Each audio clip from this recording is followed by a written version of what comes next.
A boy grew up being told all of his life that the men in his family could walk on water on their 21st birthday.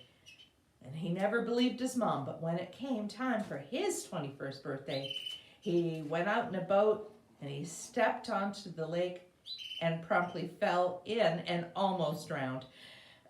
When he came home, he confronted his mom and he asked her why he couldn't walk on water. His mother said, "Jimmy, you fool. All the men in the family were born in December. You were born in July." Well, thank you to Holly for reminding me of this joke. A preacher only gets to use it every few years, so I'm glad we didn't miss it this time around. Okay, so back to the text. Here's a 1-minute sermon that you've probably heard a time or two on this passage.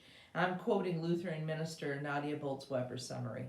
She says, "The disciples are in a little boat battered by waves, and they see Jesus walking toward them, and for a moment, Peter is a hero. He steps out of the boat and has sufficient faith to walk on water. He actually does it. Peter musters up what it takes to be godlike, and what it takes is faith. Lots and lots of faith. Because with enough faith, you can walk on water all the way to Jesus. If you had enough faith, you could do it too. And maybe even better than Peter. Because Peter's only mistake was that he took his eyes off Jesus, and that's why he sunk."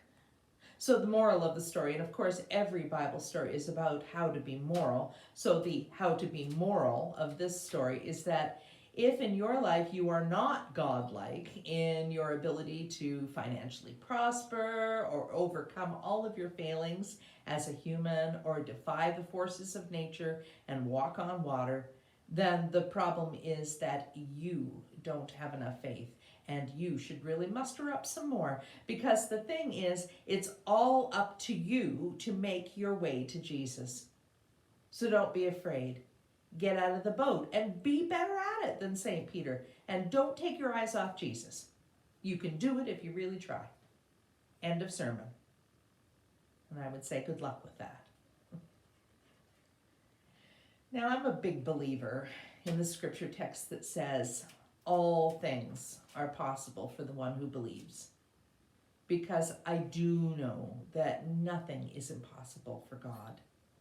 And I believe that I can do so much more than what I even thought I could, because God gives me the strength. But the difference is here, folks, that it's God doing the heavy lifting. It's not me. The moral we so often take from the story about Peter is that we, like him, are not doing enough in the faith department. We ought to be able to do better. We hear that enough in life. So it makes me really sad that we hear that in church. Church is not just for the overachievers among us, although they are certainly welcome.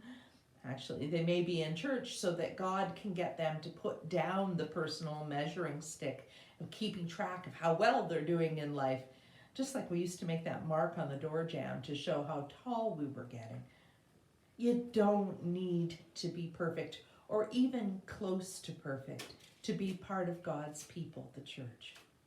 When I use the word church here, I mean the family, the people, not the building.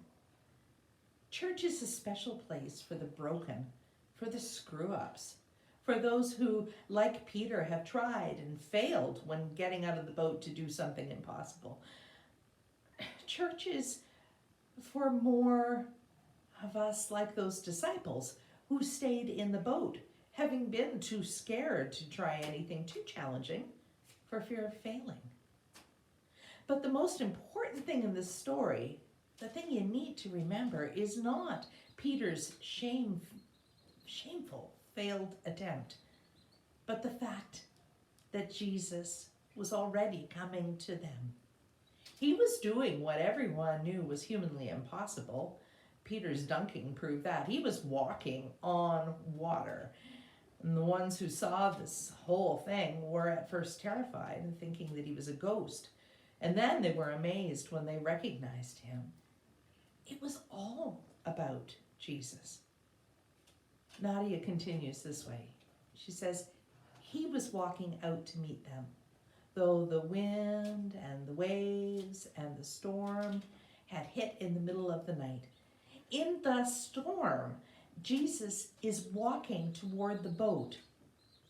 When Peter sinks, Jesus is reaching toward Peter. Then he comes so much toward them all that he finally gets in the doggone boat. That's about as with them as he can be.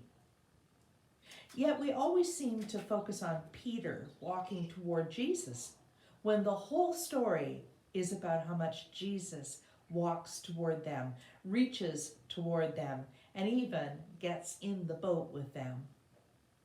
When you're broken by life's tragedies, by too many losses, or the universe being simply colossally unfair, it's easy to lose faith.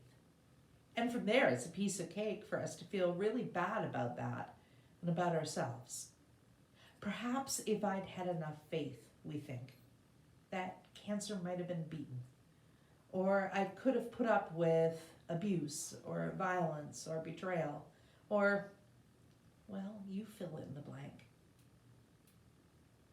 I wonder sometimes if we choose to blame ourselves for the failure, because it would just shake our worlds too much to blame God. We believe that God can heal or rescue or save, but when that healing or the rescue doesn't happen the way that we expect, well, we look for a reason. Because for us, there always has to be a reason, right?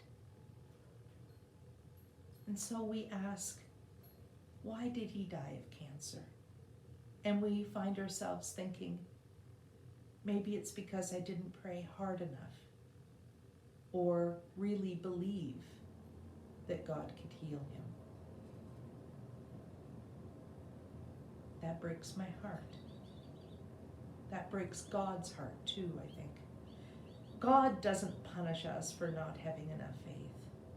God encourages us again and again to believe just a little bit more, to trust just a little bit more, to quit being so afraid, because Jesus is with us in our little boats in every dark and stormy night. Rather than blaming Peter, I hear a tone of tenderness when Jesus asks him why. When he could see with his own eyes that Jesus was out there walking on water, why did Peter not realize that Jesus, his Jesus, could do anything? Now, if Peter saw that and still doubted his eyes, how much more difficult is it for us to take things on faith? And then let it be said that Peter, by being able to even take a few steps on water, was also an object lesson to us all, proving that indeed, with God's help, we can do much more than we might humanly expect. But let us not forget, we are not God. We can only rely on God's strength, not ours. Or in every great endeavor, we will surely sink.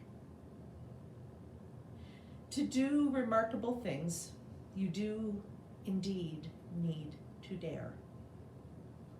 You will need to get out of the boat. And that means taking a risk, taking a chance, and stepping out in faith. But as risky as that appears, you can trust that God's strength will keep your head above water, should you flounder. And he will be there to pull you up, even when your boat has capsized in life. Jesus is not just on your side. He's at your side, in and out of the boat.